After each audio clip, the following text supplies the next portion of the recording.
Happy frickin' Friday. My name is Cheyenne, and you are listening to the Alternative Route Podcast.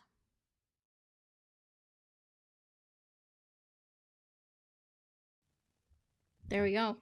Elaine, how are you? I'm great. How are you? I'm good. Thank you so much for being here. Of course. Do you want to give us like a little self intro for maybe those who aren't familiar with you and your work? Sure.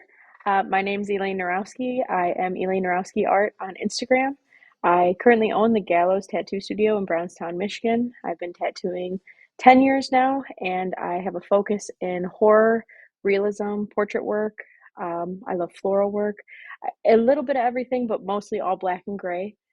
Um, and yeah, I love what I do. I couldn't love it anymore. I have my dream job, and I couldn't be happier. Yes. And okay, so for me, whenever I first decided to start this podcast, you were one of the first people that I thought of. Because for me, like the reason I started this is like, whenever I first started my business, I really was looking for like influence and inspiration and things like that. And I want to be able to give that back to other people. And I have heard over the years so many people say, oh, I want to be an artist, or I would like to become a tattoo artist, but I feel like that industry alone is very intimidating for some people hmm to get into. And you are a person, how many years ago did we meet? Five, six, seven? It I might don't have been know. it might have been more than that. I want to say it was Yeah, more like probably 8 years ago. It's been a while. probably. Yeah. That actually makes sense because it was before my son was born, and he's gonna be six Oh soon. my God. So Isn't yeah, that it's crazy? been a while. But like, so let's just call it 8 years. I don't know what it's been. Over that 8 years, like I have gotten to kind of watch you grow. Like, so how long ago did you get started? Because whenever I first heard of you, actually there was like a lot of girls. I was maybe like fresh out of high school, and I had a lot of hmm friends, and I was like just starting to kind of like want to be tattooed and whatever. And I had so many people say your name, and they're like, "Oh, this who did my Oh, tattoos," and I love them. And so that's how I found you. But that was a while ago. When did you start? so cool. Yeah, so I actually 2014 was the year that I started, which was my senior year of high school. That's I was crazy. 17 years old when I started my apprenticeship, which that I feel like that experience in itself really helped me gain a clientele because I was amongst a bunch of freshly 18-year-old people all the time, and I was able to promote my business as I was freshly turning 18. I Yeah. hadn't quite turned 18 until I was actually like getting I probably was about 6 months into my apprenticeship by the time I actually was legal age to do tattoos and get tattoos. Yeah. And so then I was around all of these people who were also interested in doing that for the first time. And I'm like, well, hey, I'm doing it. I'll give you a deal. And then that kind of helped snowball all of my clientele, getting them in early. And then they have progressively, I mean, been my clients for years now. Now I'm 10 years later, Great. and I still see some of the same people from all the way back then, just like we're Yeah. talking about you from all these years later. I just love that, how Yes. we come full circle. And I swear, I don't know how else to word this. I want to say you're on my to-do list, but maybe that doesn't sound great. um, there's something specific in mind that I think that you would kill. I just have to find the time. Like I said, I no longer live in the area. Right. But you don't know it yet, but you're gonna do my whole right leg. I Um, can't wait. It's so exciting. um, no, well, okay, so go back to the apprenticeship though. I feel like right out the gate, even that long ago and that early on, you were making an impact. Because like I said, I don't know how many like fresh out of high school girls say your name. Like everybody that I went to high school with got tattoos done by you. That's so Ironically, crazy. it is. What do you have you like when did you I guess start doing artwork? Do you just feel like you were always meant to be a tattoo artist? How did this apprenticeship fall into your lap?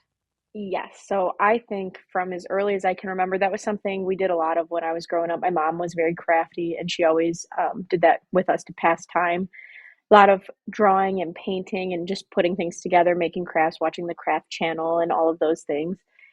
And then I would say I was about 13 years old when I had watched Miami Ink. For the first time, LA Ink, Kat Von Yeah. D's show, Yeah. Ami James, all of those guys. That's when I was like, oh, you could be a tattoo artist as a career. Like, that's a job that people have. I'm like, oh my God, I have to do that now. And then I had a friend who had some connections. A lot of my friends were older and actually starting to get tattooed already by the time I was about 14. So I was asking their tattoo artist questions. I'd go with them and be like, "So, like, what do you do? How do you get into this? What's the process?" And everybody would say, generate a portfolio of all of your best drawings or paintings, make it very presentable, and then bring it to different shops and be prepared to get told no by everybody, Yeah. and then keep going until somebody tells you yes. And Yeah. that was very much so exactly my experience. I went to a few different shops, got told no, and then eventually I found a shop who was willing to take me on, even at that age. So again, being 17, that's I would say that's not common to be picked up at that time, but I think the situation it was just like a perfectly timed situation. They needed somebody to start kind of doing free labor, if you will. Yeah. They needed Yeah. someone to clean the shop and do that stuff. And then I was like, I would love to learn to tattoo. And also, I'm obviously that's a part of your apprenticeship is cleaning a shop, keeping up with artists, making sure that they're taken care of while you're learning as like a payment. Some people charge for apprenticeships. That was not my experience. It was more just me providing my labor and my time Right. in exchange for the process of learning, which was Wow. awesome because at that time I was broke. I was working at McDonald's and could not have afforded it in my wildest dreams if I had to pay for it. So just Yeah. being able to exchange time and learn from someone one on one, ask those questions, and watch diligently every single day, that was incredible. Yeah. Well, and I think something that's so important too that you said is like you have to want it. You know, like you said, you were Oh, doing yeah. free labor there, and I mean the internet is a crazy place now, like in the year of 2024, and people love to just go on there and share their opinions and complain about things. And I follow a lot of tattoo content, and there was someone on there complaining about how they didn't want to do a free apprenticeship. They thought it was horrible, and it's like, okay, but that's free education if you think about it that Exactly. way. Like, who cares? You're cleaning the toilet, but Right. you know what I mean? Like, a lot of people don't look at it that way. Like, you really do have to want it, and you really do have to put the work in order to be successful. 100%. It takes a lot of time and it takes a lot of you really you have to have thick skin because art is something that we all it is so personal to you and you put your heart and soul into everything you do even when it's just starting off as drawings and paintings. It's very much like you taking your soul and putting it on a piece of paper and then you have to give it to Yes. someone and have them critique it and they Yes. say it's not as good as it could be and you're just like ah ouch, Yes. but it's important and it's a very wonderful skill to have. Once you get through it it makes you so much better. Yes. And okay, so how so you've said a lot of good things that I want to go back and touch on, but like how so the like something that I could not handle is I know how long it takes for, and I mean everybody works at a different pace, but like even Mhm. me making my silly little t-shirt designs, sometimes they take me days. You know what I Oh yeah. mean? And you're making something much more important than a t-shirt. You know, you're putting it on somebody's skin forever, so their opinion matters. Like that would be frustrating if you spend, you know, a day or 2 days drawing a design and they're like, "Nope, I hate it." I would say frustrating for me isn't the right word. It's frustrating if I don't grasp the concept. That I get frustrated I with like myself. that.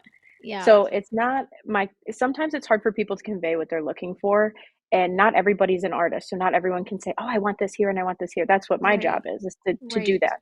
I would say honestly, 9 times out of 10, people are really good at communicating what they want and showing me reference photos. If they have a harder time with that, we typically just have a little bit more communication, and I am 100% open to, "I show you this design, you don't love it, you tell me everything you don't love about it, and we will fix it. If we can't fix it the day of your appointment, we just reschedule you," and it never bothers me. It's Right. so important to me that people are 1000% happy with this permanent piece of artwork that they can never take off of their body Yeah. more than, like, taking an extra day to draw it. That's the least important part to me is it's just so important that you love it. I can't tell you how many times people have come in and said, "Oh, man, I got this tattoo, and my artist was really pushy, and they didn't wanna make any changes, and they said it was their art." And it's like, yeah, it's your piece of art that you're creating for your client, and it is Right. important that you do that for them, but and it should be yourself, but it's their tattoo, and it should be what they want Yeah. at the end of the day, Well, for sure. I absolutely respect that. I told you I think right before we started this, I went out with some friends earlier and they all have like tiny little micro like I don't even know if it's considered a tattoo, you know, and they were talking about they recently were in Nashville and you know, they were you know, they one of them was sharing that, you know, the guy that was gonna tattoo her, she backed out of it because he Mm, wasn't very friendly. Like I think as an artist, you also have to have a good bedside manner, which from firsthand Yes. experience, I can absolutely say that you do. Out of everybody that Oh, I've ever been tattooed by, I think you're probably the most gentle and like sweet, you know? oh, So that means so much to me. Thank you for saying that. yes, It is absolutely. very important.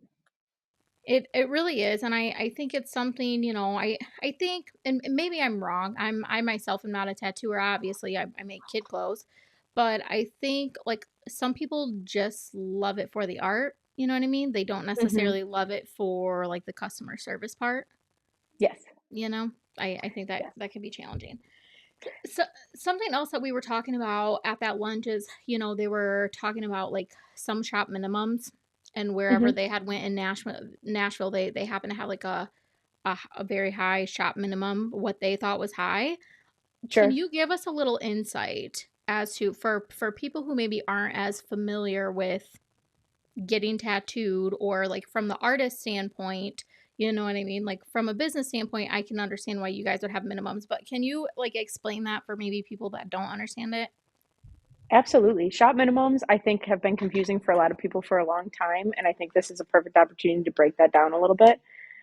Our cost is quite high, especially since COVID. Everything supply wise has shot up. So that is a part of what we use to create our rates. Some people have hourly rates, some people charge by the piece. As far as shop minimum goes, that is the minimum amount of money in which the artist can pay their booth rent, their supplies are covered. You get everything you need as far as getting a good experience. They use their expertise, which they have crafted over the years, to give you this experience. And all of that costs money, you know. Yeah, I can do a tattoo, a small, simple set tattoo in maybe 10 minutes to 30 minutes, but that's because it's taken me 10 years of learning to get to that point to do it quickly, you know. yeah, So that factors into having a shop minimum. Just because I can do it quickly doesn't mean that it's worth any less. In right, fact, I think it's worth more because you don't have to sit in pain for more time than you need exactly, to, you know. right. But really, a lot of it is just supply costs. That's where like the minimums nowadays come from. We really are trying to make sure that the artist gets paid, but the shop also has to get paid too. So if you It's a had a business, $50 tat, absolutely. So in a realistic example, just to cut it all cut and dry, our shop minimum is $100 here. Um, Artists have to pay their booth rent, which is a percentage of what they make, and then they have to pay their supply costs, which is usually somewhere between $20 and $50 per tattoo. It really depends on what you're getting. But then after that, what they have left is what they get to take home, and right. it's just a fraction of it. So you have everybody has to get paid, and art, it's it's a luxury. So as much as It we want is. it to be something that's inexpensive, it's never going to be because it is a luxury. Yeah. That was a very great detailed explanation. Thank you. Thank you Thank you. so much. Great question. I think that was a really great explanation.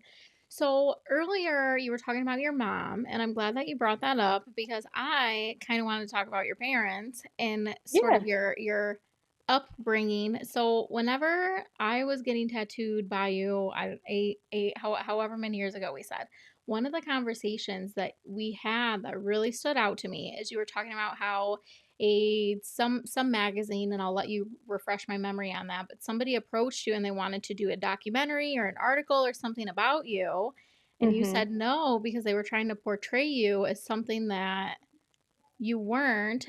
And I thought that was very big and mature of you to turn down. Can you tell us about that? Can you tell us that story? Yes. So without saying who that company was, somebody did reach out to me and they wanted me to be a part of a reality tattoo show. I was like 18 at the time too, which is maybe 19, which is really crazy to think about because I had pretty much no experience in tattooing to then Yeah, be a part of something like that. However, um, they had reached out and they were asking me questions like, what was it like growing up in the streets of Detroit? And I'm like, I grew up in Southgate. Like, I didn't ever say that I was from Detroit. I didn't grow up in the streets of Detroit. And they're like, oh, tell us about your party girl side. And I was like, I don't even have one of those. Like, I right. was never what they really wanted some drama. Totally understand that. Reality TV, it's got to be interesting. At that time, I was very much just not what they were looking for, which was fine. Yeah. But it was definitely like they wanted me to be this rough and tough from Detroit. And if you ever met me, which I know you have, you would know that that is just not even No, remotely you close are the to who I am. It would have sweetest. never worked. Oh, thank you. But yeah, it wasn't that. So I was glad that it didn't end up working out and that I didn't have to pretend that I was some I don't know. That was just way cooler than I ever was. Like being saying you It's can't say trust you're me, from it Detroit. wasn't that cool. Coming from someone who did grow up in the streets of Detroit, it really wasn't that cool. I feel you on that. Like it's just like you don't want to claim that you're someone that you're not. Yeah. And to have some sort of like I'm like, how do you even follow up with that? They're going to ask me questions. I told them flat out immediately. I was like, that's just not true. I'm not going to go with this. But I'm like, what are the follow up questions for this going to be? Are you going to ask me more in detail about my rough and tough life growing up? I had a wonderful upbringing. My parents are still married 36 years later. They have been nothing but loving and supportive.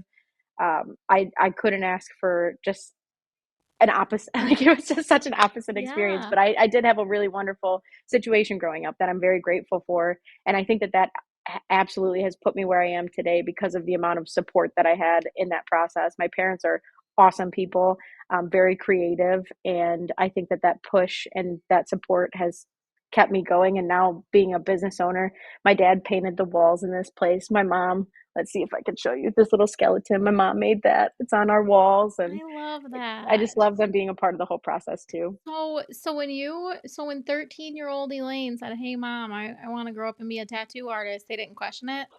Oh, they did. They were not really that happy about it. So my parents don't have any tattoos. Um, I got a couple people in my family that do, but they do not. They probably never will, and that's totally fine. I'm trying to talk them into it, but probably not. But they were still, my parents are currently in their 60s. So when they were younger and they were hearing about tattoos, they're like bikers and sailors. Those are the only people that had Yeah. tattoos.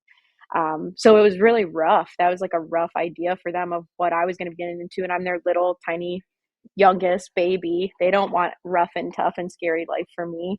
But I'm like, you just got to trust me. Like, I have a really good feeling about this. I want this so bad. I'm going to show Right. you that I can do this and that it doesn't have to be getting into drugs, getting into a tough life, getting into a rough start. Like, it's all can be fine. It can just be art. And I can be passionate about it and make that Yeah. work. And it did. And I was so glad. I have had just such a great experience. It was never rough and scary. So Right. I got really lucky there too. I was just always surrounded by very talented people who I've gotten to learn from. And everybody's got a story. And some people have a little bit of a rougher past, but everybody's still a wonderful person at the end of the day. And artists are artists. Everybody is so weird. And that's the best part. I love being around people who are unique to themselves and who have these stories and these pasts, and we all get to kind of share. And everybody's so different, but unique in their own ways. It's amazing. It's so cool. Yes, and I honestly I love talking to you. I kind of wish we could have had this conversation sooner because you're saying so many things that like just make sense.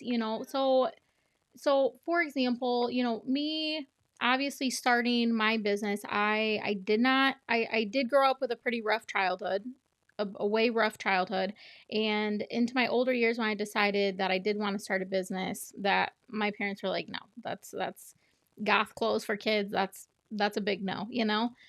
They knew right away that they thought I was crazy. But the one thing that you said, that like even though we came from pretty different sides of the spectrum, I guess, you said like I just had a feeling. I think Hmm. no matter what business people want to go into, whether it's art or tattooing or owning a clothing brand or like literally whatever it is, I think the one thing that successful people have in common is they just have a feeling. Oh, yeah. I'm so proud of you too, by the way. I just need to take a side note on that because when you started this up and just at how far you have come in such a short amount of time, you have blown up and for great reason. Like it is so well deserved and it is just so cool what you're doing. Everyone talks about you, by the way. Every What? time I'm at a convention where you're at, people are like, "Oh my God, did you see that clothing brand?" I'm like, "Yes, of course." Like kids are cool and kids need stuff like that because the parents, I'm not a parent, but I have plenty of people in my life that have children that Yeah. would absolutely love these clothes. So I just think it's just so cool. I love that for Well, you. thank you so much.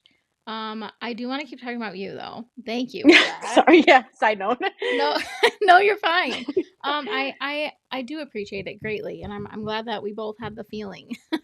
Yes, Um, yes. where I shouldn't say I was surprised to see you at the Detroit Tattoo Expo, Motor Mhm, City Tattoo Expo. I was very happy to see you there. What mhm. other are you doing a lot of conventions, or what are your next ones that you have coming up? Yes. So I have Resurrection Island Convention. That's in Wheeling, West Virginia. That is October 11th through the 14th. And then I have the Michigan Tattoo Convention. That's actually the whole shop's going to that one. So that's super exciting. That's our first time doing that. Oh, you And that are one's in gonna be Monroe. there. Yes, yes. So are you going to be Okay. there? I don't know yet. Oh, maybe you should be. That'd When be is fun. that one? November 8th through the 10th. November. I possibly can swing it. The guy that puts that on, he usually reaches out to me for like all of his shows because I've done some of his Hmm. shows before. I wasn't able to make his tattoo convention last year because I had myself like triple booked every month. And it was crazy. This year I definitely have toned it back a lot, and lately I only Hmm. have been doing like bigger tattoo conventions, or I'm trying to get into like bigger music festivals. I have a music festival coming up in August. Um, Awesome. yep, stuff like that. So hit that's a smaller tattoo convention, and Hmm. I might still do it though. I will say I have been pretty successful at some of his events before. That's awesome. So hopefully I hope that's good for you. Are you by Yeah, we have. chance doing there's one in October in Grand Rapids. I think it's called Grand Rapids Tattoo Expo. Are you doing that one? No, I wish I so I planned my West Virginia one. That I went to that one 2 years ago for the first time. It's at Yeah. a casino. I love a casino, I'm not gonna lie. Yes, But that yes. one's super, super cool. They put it on. It's amazing. The people who do it are just so awesome and they have awesome entertainment. It's a Yeah. really fun experience. So I am really excited about that one. I pretty much could only handle doing one convention a Yeah. month. And that's even a lot for me. I just am not great at dividing my time and giving myself enough time to recoup after stuff like that. Yeah. But I got one in October, one in November, and we'll see for next year. I'm hoping to come back to the Motor City Expo next year. That's usually in early March, late February. So we'll see if that's happening again. Yeah. I mean, the convention's definitely happening. If I'm going to be there, we'll see about that. Gotcha. I would love I to do hope that I'm one gonna again, be though. there. I hope you're there. Yes, yes, absolutely. I'm sure. I mean, like I said, if they once they send out all of the information on it, I'm going to get on Yeah. it as soon as possible, and we'll just see what happens. Absolutely. Now, did you get invited to that one or did you apply to that one? I thought that was an invite only It is convention. invite only. So I got super, super lucky. I had met an artist at the Monroe convention actually, and he was like, "Oh, are you doing the tattoo convention, the Motor City one?" And I was like, Yeah. "Oh, I've been trying to get in on that one for a long time, but I haven't been able to because it's a long wait list." Yeah. And he's like, "Well, if you send an email to this email address, this is the cancellation list. Like, if they get something that opens up, perhaps they'll contact you." I don't know if it was just like divine intervention or what had happened, but as soon as I sent that email, they're like, "You wouldn't believe it. We do have an opening." So it was just like Yes. pure coincidence that it lined up perfectly. And I could not be more grateful because that was one of the most awesome tattoo conventions. There were so many people there, and they're Yeah. all local. It couldn't be any better. I got to meet and hang out with so many local artists that I haven't gotten a chance to in previous times because we don't really get together in that Yeah. situation very often. Right. You're busy Um, working. Right. exactly. Everybody's busy doing their own thing. And just to be able to watch other people work and interact with others and like just see how everybody's so different, but also like Yeah. we all have something major in common. I think that's so cool. Yes. Yes. Absolutely. If you do, I like I said, I've already confirmed with them via email that I will be receiving my this year's invite. So if you do end up Okay.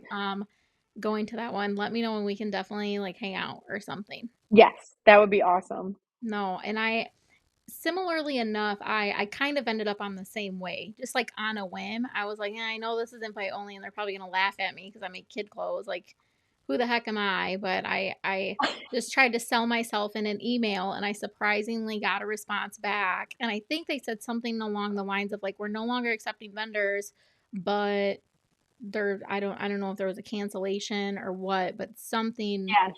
occurred. They're like, we can squeeze you into this one spot if you want it. Take it or leave it. And you're like, I was like, okay, yes, sold. everything is meant to be, and I'm so grateful. That's so exciting. Yes. No, that's awesome. Um, so what I know we're getting kind of close on time here. What advice? So, I know that you said, you started with an apprenticeship. I can't speak today. What advice do you have for other artists that maybe want to get started?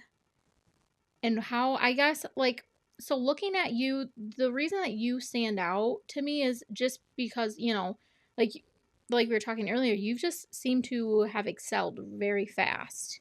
I mean, people were telling me your name before. I don't even know if you were even an official artist yet at that point. You may have still been an apprentice, but people were already sending me to you. I think your work really speaks for itself. Like, what advice do you have for people that maybe want to follow in your footsteps? I think it's super important that you focus on your art and your drawing, and that you I am a big stickler on don't tattoo at home before you try to get an apprenticeship. Get the apprenticeship. It is so important that someone who is trained in bloodborne pathogens can teach you the safe way to do this job. It can be very dangerous, and it's not worth it to learn bad habits and potentially dangerous habits and then try to unlearn those habits when you get an apprenticeship. Yeah. Save all of that for when you get the apprenticeship. Getting the apprenticeship is difficult. You have great artwork, and as long as you spend all of your time generating this portfolio that's very beautiful and presentable, that really showcases the styles that you're most into, I think that's the most important way to get an apprenticeship, or the way that makes the most sense, right? Yeah. Get tattooed by the artists that you want to learn from. Get tattooed at the shops that you want to apprentice at. It might not happen, but that's your a better shoe in for people to get to know your personality, because you are one on one with a mentor for a long time. And not everybody is going to sign up to give you their free time and energy to teaching you how to tattoo if you are not someone that they've ever met, or if you I don't know, if you don't show interest in what they're doing, because it's really hard to create extra time in your schedule that doesn't exist, right? Yeah. When you're teaching someone, they can sit and watch you all day, that's fine, but you actually have to teach them. So, Right. it's really important if you get to know somebody really well, you can ask your artist those questions. "How did you get your apprenticeship, and what makes a good apprentice, and what are you guys looking for? Do you know anybody that's hiring for apprenticeships?" These There are people who are, and there are people who are not, but some people do later on, and you just once you have your foot in, then people will call you, you know? You just Yeah. gotta keep trying, putting your best foot forward, focus on your art. Absolutely, that's the most important out of everything, is be very diligent about your art, put a lot of time into it, do it every single day, and just keep updating that portfolio, keep taking it to different shops, and, once you actually land your apprenticeship, realize that it takes a long time and be patient, because Yeah. it's so worth it. It's the best job I could ever even imagine. I don't know what else I could possibly be doing at this point. I'm just so fulfilled in this career, and to be around so many different types of people and artists, clients are it's so fun. Everybody gets tattooed nowadays. I'll be Yes. tattooing a mom, a daughter, and a grandma, like, so everybody gets these anyway. It's so cool. Yes. And you're starting to break up a little bit. Is Okay. it's maybe just like a connection issue or something. So I won't keep you too much longer. I'll try to wrap it up Okay. here.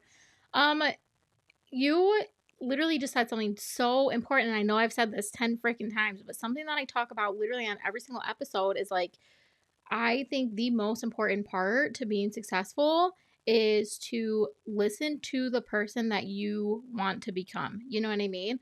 Yeah. Like you said, don't just go to any random artist. Like find somebody that you like and you get along with and get tattooed by them. You know, like Mhm. I always tell people like spend time with whoever you want to be. And in your case, maybe that means, going and getting tattooed by them. What a great way to sit and get to know somebody. You know what I mean? You're Absolutely. this freaking close to each other for however many hours. Like Yes. I think that's genius. Absolutely. It's a great way, like I said, just because if you're ever looking for an apprenticeship, the person is gonna have to spend so much time with you. You wanna Right. make sure that you jive with them too. That's Right. really important. You don't wanna just take anyone who's gonna take you. You wanna make sure that you are good personality fits for each other, and Yes. that's the easiest, best way to find out for sure. Yes. Yes, yes, yes. And I think too, like, I think it's so easy to self-educate online these days that sometimes people just need to like understand that, you something, like you said, like go do it the right way. Learning yourself isn't always the safest route. Yeah, and there are people who do it and they figure it out, and, like, I don't wanna Yeah. say that everybody who tattoos at home is totally a lost cause, because that's absolutely not true. A lot of people tattoo at home, get their start that way, and then find themselves in a shop, and it works out fantastic, but I don't think that that is the best route. I just suggest that everybody look for the apprenticeship first because I can't imagine how hard it would be to teach yourself from Google and then have someone be like, that is so not the right way to Yeah. do it. Forget everything you've ever known, all of your muscle memory, make it go away, and let's start Yeah. completely fresh. Just save yourself the time and energy. It's totally not worth it in my Right? opinion. But like I said, some people do it and some people do it really well, and I don't want to shade any of those people. Everybody's got to start somewhere. So however that Yeah. works for you, that's how it's got to go. Yeah, no, it is so much easier to learn than it is to unlearn for sure. Yes, Um, yes. I I will ask you two more questions and then I'm gonna let you go. I don't want to hog up your whole evening. So how did you get so I we talked a little bit about this earlier. Like I've watched you grow a lot over the years, and in my opinion, you're also growing very, very fast, which is why I admire you so much. It's very apparent that you're working your butt off. How did you go from starting as an apprentice when I seen you, I believe you were working in a shop, to now Mhm. owning your own shop? Like what has that process looked like? How So did you my get there? Yeah, my apprenticeship lasted about a year, maybe a little bit less than that. And your apprenticeship, just because it ends doesn't mean that you're done learning. You keep learning. And I think I actually learned the most in my process. I stayed at my first shop for 5 years. And then from there, I moved on to Grand Boulevard in Detroit. I worked there for a year. That was one of the best experiences I ever had. The owners, Brian and Martin, they were so open arms and so friendly and just very willing to like sit down with me and critique my work to help me get better. And that was the first time I ever really experienced that. So that was fantastic. And then from there, after about a year there, so now I'm in year 6, year 7, I co-owned a shop that was Lunar Leaf in Brownstown. Yeah. That experience was very interesting, very fun. It was something that like so much trial and error goes into owning a business. It was nice to have a partner to do that with. And then once our lease was up there, we were like, okay, we're going to go our separate ways and we're both going to kind of do our own thing. And that's how I ended up here now in year 10 at I am solo at the Gallows, my spooky little creepy dream place, and it's just been awesome and so much learning throughout the years that has helped me. I feel like every day it's always constantly trying to challenge yourself and be better than you were yesterday. And working with the people that I do here are fantastic. Everybody is asking questions and really just trying to pump each other up to do better every day. That Yeah. environment is so important too. Just being in a very artistically free environment is awesome. Yes. And I freaking love that for you. I'm so proud of you. Oh, thank you. So so I have watched your art. I feel like when I first saw you, a lot of your portfolio, and I think I was probably looking on Instagram, it was a lot of the flowers and the Yes. the prettier stuff. And over time it really has transitioned to more you're doing a lot of portraits now and Hmm. like horror portraits and I like I said, I have plans for you. I I haven't told can't you yet, but wait. I have plans for you. And so Yes. I creep on your page frequently. And I was looking at it, I don't know, a couple months ago, and I was like, holy moly, like this is not the same Elaine that I knew. You know what I mean? Yeah. Like this is completely different. So that brings me to my last question for you is like, who has been some of your inspiration? Everybody that I've ever worked with has been so inspiring. I think so. Bob Tyrell, I'm going to give you a little spiel on him really quick. He still is, he's my idol. He is best known for his black and gray horror monsters. He was like the pioneer to the style that we have today. He's super well known, like the best person I've ever Yeah. met. Super awesome, very welcoming, answers all of your questions. I did a seminar with him, which was probably one of the coolest things I've ever done. Meet your idol and have them Yeah. be like the greatest person ever. Like, come on now, it That doesn't is get better awesome than because that. so many people say don't meet your idol. That's They I'm say I'm that. glad I'm glad that worked out for you. Yes, I was so nervous because he was and has always been my biggest inspiration. He is fantastic. His work is just so cool. It's so smooth and creepy and dark and spooky, very like demonic stuff. That's Yeah. all always been my favorite. And Yes. I've tried to like slowly transition because I never wanted to pigeonhole myself. I never wanted to be like I only do this style because I really like the variety of clients that I get to have. If I do a little bit of other stuff, florals, I feel like has always been one of my big favorites. There's tons of people that I follow that do really beautiful florals that you can take inspiration from. But mainly it's kind of like you take something that everybody can do their own version of, and I get to now do my own version of flowers, and Yeah. it's like a me thing, and then you put your own spin on everything, and it becomes a little more like you every time. I think that's Yes. super cool. I love that. And something that, I so my like I said, I was out with my friends earlier and they were, kind of, I wouldn't say giving me crap, but like, so something that I do frequently, as I myself am not an artist. The closest thing I get to art is coming up with little, t-shirt designs, and something that would probably take you 5 minutes to draw takes me 4 days because I am just not naturally good at it. Like, I have to work really hard at it. And so whenever I'm getting tattooed, one of the things that I usually do, and I'm gonna do this to you too, so get ready for it. Like, Yeah. I just tell them, like, do whatever you want, because Mhm. I trust that you as an artist is going to have a better grasp on what you can lay down beautifully, versus me. I think so, and I think this is something for people who like to get tattoos, but maybe they're not already heavily tattooed. Yeah, Like, sometimes, if you just walk into a random shop and ask any random artist, hey, can you do lettering? Like, if they're not a lettering artist, it might not turn out that good. You know what I mean? 100%, Like, yeah, I think it's yep. so important to either A, research. I understand some people aren't like me and they like to pick out, it's their tattoos have to have meaning and things like that. Mhm. But I think at the very least, even if you don't want to give them complete, freedom, like, you have to research your artist. 100%. I think it's a given too, like, if you get to say to your artist, "Do whatever you want," you are gonna get the best tattoo that you could get. Every artist wants Yes. that. Everyone dreams of that. A client that comes in is like, "This is a vague idea of what I'm looking for, but I want you to take freedom on whatever you think this should look like." Yes. That's everything. That's what everybody's hoping for, and it always comes out as good as it can when you get the chance to show yourself through it too. Yes. Well, like I said, you will be seeing me very soon. I have an idea, but it's a do whatever you want idea. So Yay, I hope you love like it. snakes. I hope you like Ah! snakes on Yes, legs. yes, I Do do. do whatever you want. I just want a snake, Love a it, big one. So love yeah. it. No, that's okay. Wonderful. Well, on that note, thank you so much for your time. I think that was probably one of, like, the I'm proud of this podcast. That was a Ah, You just gave, like, I will say you are the first tattoo artist that I've interviewed. I've mostly been talking to, like, bands and entrepreneurs and people that I'm more familiar with. Like I said, I have a lot of friends in the industry and stuff like that, but I myself am not a tattooer. Outside of getting tattooed, I don't know shit about tattooing.